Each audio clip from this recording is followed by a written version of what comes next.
அபி பொண்ணுக்கு ஒரு gift கொடுக்குறாங்க. அந்த பொண்ணும் அந்த கிஃப்டை பிரிச்சு பாக்குறாங்க. அப்ப அபி சொல்றாங்க, இது உனக்காண்டி டிசைன் பண்ண சாரி அண்ட் பிளவுஸ்ன்னு சொல்றாங்க.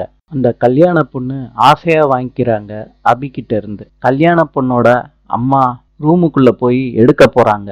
அப்ப கதவுக்கு பின்னாடி சுந்தரி குரலை மாத்தி முரளி கிட்ட சொல்றாங்க, என்னடி இந்த வடிவுக்கு கொஞ்சம் கூட அறிவில்லாம போச்சா என்ன? முரளி குரலை மாத்தி பேசுறாரு, ஆமாக்கா, இந்த அபி பிறந்த இடத்துலயும் சந்தோஷமா இல்ல, புகுந்த இடத்துலயும் சந்தோஷமா இல்ல. அவ செஞ்சு கொடுத்த புடவைய கல்யாண பொண்ணுக்கு கொடுத்தா நல்லாவா இருக்கு? அந்த கல்யாண பொண்ணோட அம்மா சொல்றாங்க, அம்மா புடவைய மாத்துமா, அபி எனக்கு ஆசையா செஞ்சு கொடுத்த புடவை, அவ கொஞ்சம் கூட அதிர்ஷ்டம் இல்லாத பொண்ணுமா அபி. இத கேட்ட உடனே அபிக்கு கோவம் வருது. ராகவும் கோவப்படுறாரு.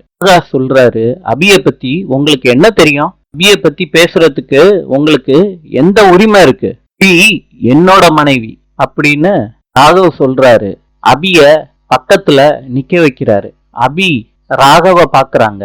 ராகவ் சொல்றாரு, இப்பவே நீங்க அபி கிட்ட மன்னிப்பு கேட்கணும். கல்யாணத்துக்கு வந்தவங்க அத்தனை பேரும் ராகவையும் அபியையும் பாக்குறாங்க.